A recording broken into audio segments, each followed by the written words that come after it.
Bon, bah, c'est super, les gars. À force de travailler notre médiocrité, ben, on récolte des résultats qui sont magnifiques, qui sont stratosphériques. Troisième défaite d'affilée, toute compétition confondue. Une première depuis 2011. Non, c'est bien, continuez comme ça. On va parler du match après le générique.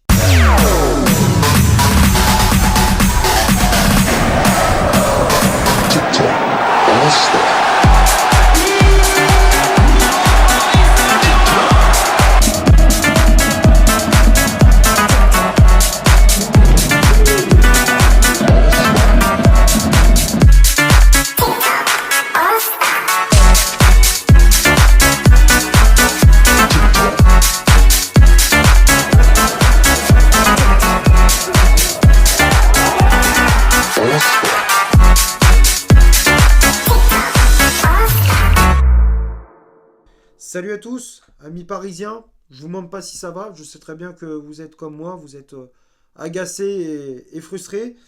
On va débriefer ce match Paris Saint-Germain Bayern Munich. C'était une rencontre qui comptait pour les huitièmes de finale aller de la Ligue des Champions. Défaite 1-0 au Parc des Princes. Le seul buteur de la partie est Kingsley Coman à la 53e minute de jeu. Et avec ce résultat, le club de la capitale est au pied du mur et doit absolument s'imposer au match retour. Il faut marquer 2 buts sans encaisser un pour espérer une qualification pour les quarts de finale de Ligue des Champions. Donc là, ce sera mission impossible pour les hommes de Christophe Galtier. Bon, le seul point positif de ce match, c'est le tifo mis en place par les ultras du virage Auteuil, le collectif Ultra Paris. Magnifique. Franchement, c'était magnifique le tifo Luffy, le personnage de One Piece, avec le bras qui passe carrément au niveau de la tribune Parc des Princes pour taper le logo du Bayern. Et puis l'autre côté, la tribune Boulogne avec le tifo, bah, le bateau One Piece avec les couleurs du parc. Je t'envoie la vidéo maintenant, c'est magnifique.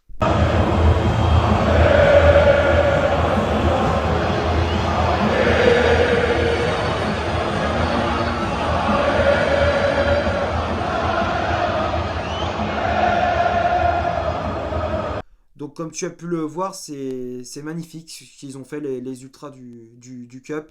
C'est franchement un grand coup de chapeau. Et en plus, ça faisait des mois apparemment qu'ils ont préparé le tifo. Je peux comprendre ça. Pour préparer ce genre de tifo, tu dois mettre plusieurs semaines, voire même plusieurs mois pour ce genre de compétition, ce genre de match. Franchement, rien à dire. Bravo aux ultras du Cup. Après, sur le match, parler du contenu de cette partie sur les 90 minutes. Ouais, on voit un Paris Saint-Germain comme d'habitude quoi. C'est fade, sans saveur, c'est mou, il y a pas d'intensité, en fait on a bétonné la première période, on a joué en 4-4-2 plat et on a bétonné à l'arrière comme une équipe qui joue la relégation, une équipe de bas de tableau. Euh, on voit que Galtier manque clairement d'ambition dans sa tactique. Il y avait rien, c'était le néant total. Je comprends pas ce qu'il voulait mettre en place, Galtier, je comprends rien. C'est comme je te disais, il est sans solution. Un coup, on joue en 4-4-2, après on joue en 3-5-2, après on joue en 4-4-2 losange. T'as bien vu, dans le match, on a quand même changé 3 fois de dispositif, 3 fois de schéma de jeu. Comme je te disais, en première période, on a joué en 4-4-2 plat. On a rien. Alors défensivement, oui, on était solide, mais offensivement, on n'a rien montré. On a été inoffensif, à part un coup franc de Messi à la fin de la première période sur une contre-attaque emmenée par Neymar, si je me trompe pas. C'est la seule opportunité que le PSG a effectuée en première période. Sinon, bah, les 3 quarts, les 45 premières minutes ont été dominés par le Bayern Munich. Ils ont eu des opportunités avec Joshua Kimmich, avec Kingsley Coman ou encore Choupo-Moting. Heureusement pour nous, ça manquait de précision dans la finition, de justesse dans le dernier geste. Il y avait du déchet dans le jeu des Bavarois. Donc en première période, on s'en sort très bien. Après, comme je disais, défensivement, on était quand même assez solide. Surtout un Ramos qui a fait un très bon match. Sergio Ramos qui a été très solide. Je crois que c'est le meilleur match qu'il ait fait depuis son arrivée au Paris Saint-Germain. Mais malheureusement, il est bon que quand il a décidé. Hein, C'est ça, c'est un peu comme tous les autres joueurs du PSG. Ils choisissent leur match. Donc, première période, bon, bah, à la mi-temps, 0-0.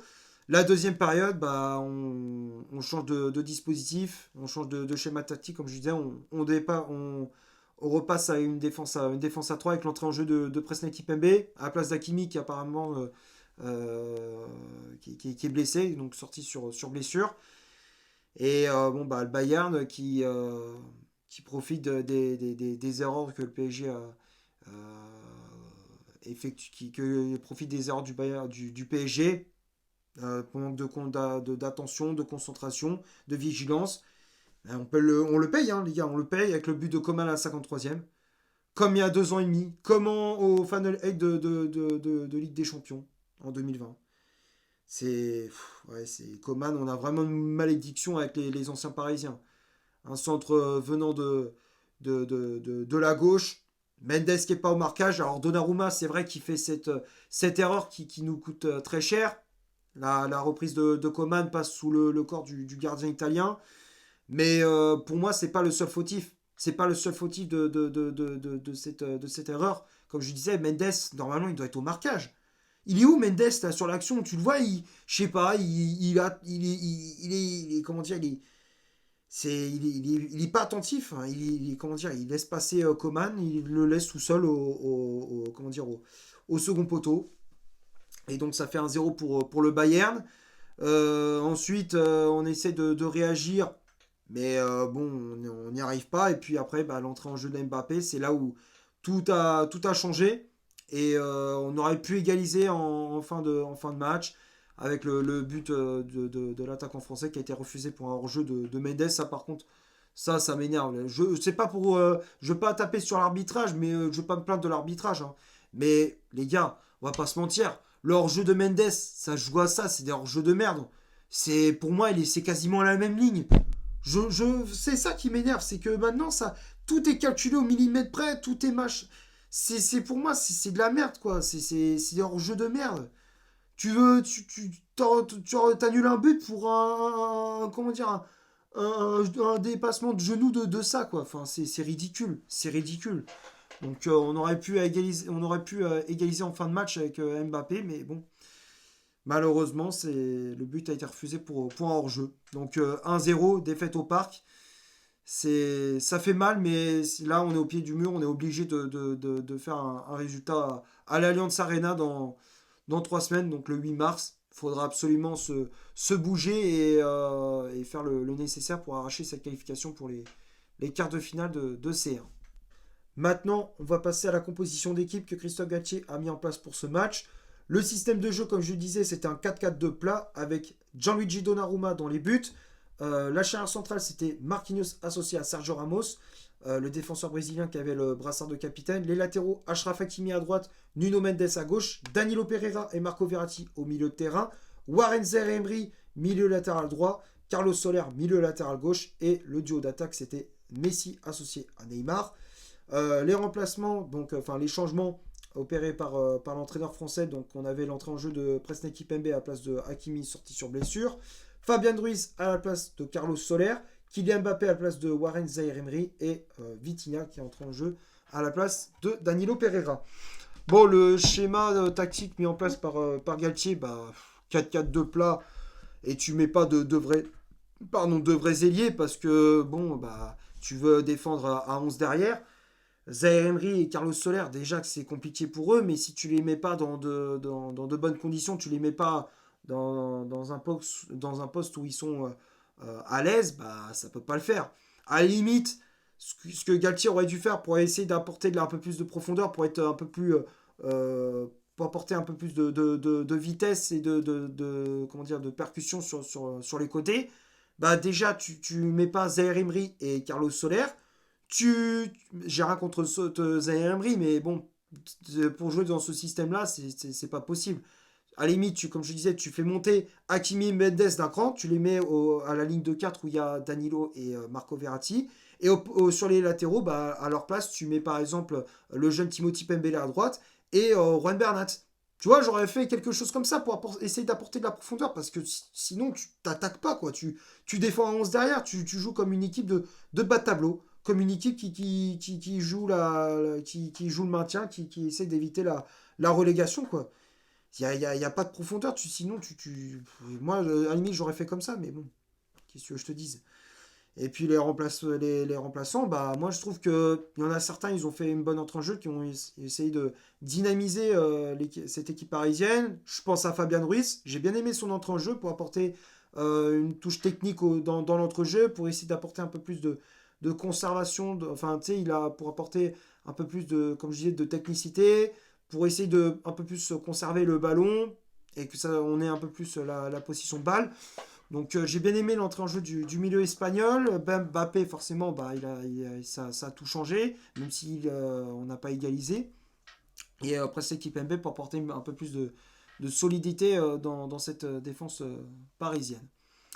Donc ouais, je pense avoir fait à peu près le tour pour le 11 de départ.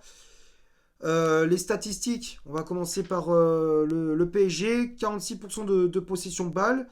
4 corners, 5 tirs au total, donc 4 tirs cadrés. 5 hors-jeux signalés du côté bavarois. 54% de possession de balle. 5 corners, 14 tirs au total, dont 7 tirs cadrés. 3 hors-jeux signalés. Donc bah, quand on regarde les chiffres, le Bayern, bah, ils ont eu la possession du ballon, surtout en première période. En termes d'occasion, ils étaient nettement au-dessus de nous, hein, avec Choupo-Moting, avec comment il s'appelle, Jamal Musiala, ou encore Thomas Müller aussi qui était rentré en jeu. Ouais, Bayern, ils étaient au-dessus. Après, nous, c'est vrai que sur certaines actions, on aurait pu faire la différence, comme je disais, avec Mbappé. Mais sur nos 5 tirs, à part le coup franc de Messi en première période, t'as fait qu'un tir seulement avant l'entrée en jeu d'Mbappé. Après, lorsqu'il est rentré, bah, il y avait beaucoup plus d'animation offensive.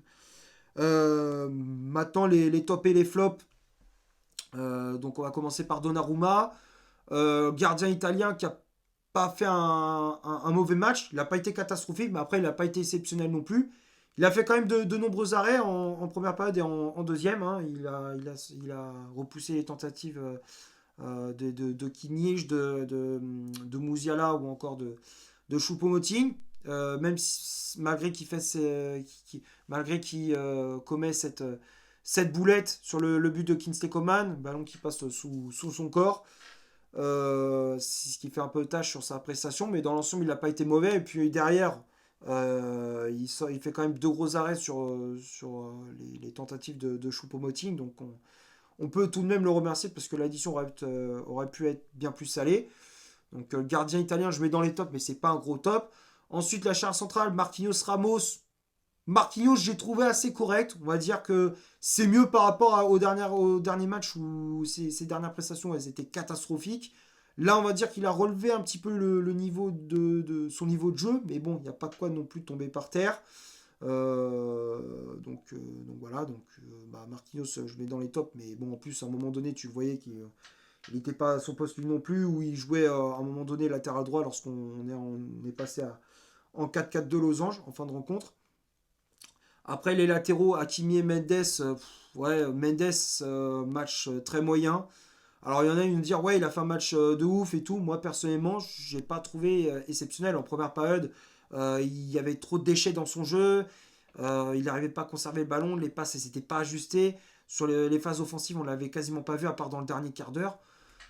Et aussi, il est fautif sur le but de Kingsley Coman, où il n'est pas au marquage. Donc, pas un bon match de la part de Nuno Mendes. Pour ma part, je ne l'ai pas trouvé bon. Donc Mendes, je mets dans les flops. Hakimi, pareil, première période catastrophique, où sur les phases offensives, on ne l'a pas vu. Et sur les phases défensives, il a quand même bien souffert face à Coman. Donc bah, le latéral marocain, je mets dans les flops. Bon, après, malheureusement, il s'est blessé derrière. Le milieu de terrain, Verratti, Danilo. Je mettrais Danilo dans les tops, hein. C'est le seul qui a évité un maximum la catastrophe. C'est lui qui essaye de se donner à fond à chaque match. On voit qu'il met de la combativité, de l'agressivité, de l'impact physique. Bon match de Danilo. Encore une fois, je ne comprends pas pourquoi Galtier le sort alors qu'il fait une bonne prestation. Pourquoi tu sors pas Verratti? Je suis désolé, mais pourquoi tu sors pas Marco Verratti? On voyait que physiquement, il était cramoise. Il était complètement cuit. Enfin, tu voyais physiquement, il tenait pas la route face aux joueurs du Bayern. Il était complètement cramé face à un Kimmich, un Goretzka, ou un autre joueur. Tu voyais que dès qu'il fallait mettre de l'impact physique, il n'était pas là. Il n'était pas là, Marco Verratti. Alors oui, il faisait quelques dribbles, quelques différences avec on va dire, sa technique. Il faisait quelques différences, mais c'est pas suffisant. Marco Verratti, il n'a pas fait un bon match.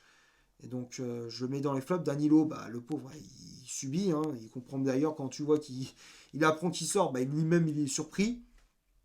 Ça veut tout dire. Hein. Ensuite, Zaire Emery, Carlos Soler. Bah, Soler, encore une fois, fantomatique. Hein. Il a été transparent jusqu'à sa sortie. Zaire Emery, il n'a pas été mauvais. Moi, je l'ai trouvé assez correct, même si c'était dans un poste où il n'était pas forcément à l'aise. Je trouvais qu'il a fait quelques différences. Après, bon, il ne fallait pas s'attendre à des miracles non plus. Hein. Mais parce qu'il est encore jeune, il a encore une grosse marge de progression à faire.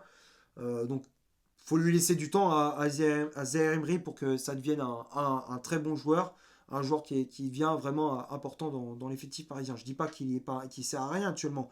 Mais c'est pour justement qu'il devienne de plus en plus important et qu'il devienne, pourquoi pas, à venir un titulaire indiscutable. Donc Zaire Emery, je mets dans les tops. Et puis Neymar et Messi, les deux, je les mets dans les flops. Neymar, là, oui, a fait des courses, il a fait des efforts, mais c'est pas suffisant. C'est insuffisant. Sur les phases offensives, on l'a quasiment pas vu en première période. Il n'a pas fait de repli défensif. Il a rien fait, quoi. Enfin, Neymar, c'est néant. Messi, pareil, il a rien fait, quasiment rien fait du match. Et puis les remplaçants, Kipembe, Ruiz, Mbappé, Vitinha, les quatre je les mets dans les tops. J'ai trouvé qu'ils ont apporté un peu plus de peps et c'est ce qui aurait pu faire la différence en fin de match. On aurait pu égaliser, surtout que Bayern ils étaient réduits à 10 après l'exclusion de Pavard. Donc ouais, c'est dommage. C'est dommage, on peut avoir des regrets par rapport à ça.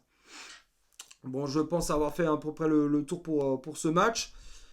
J'espère que ça vous aura plu, ce débrief. Si c'est le cas, vous laissez un énorme like.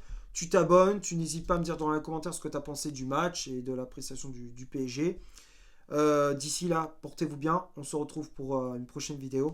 Ciao.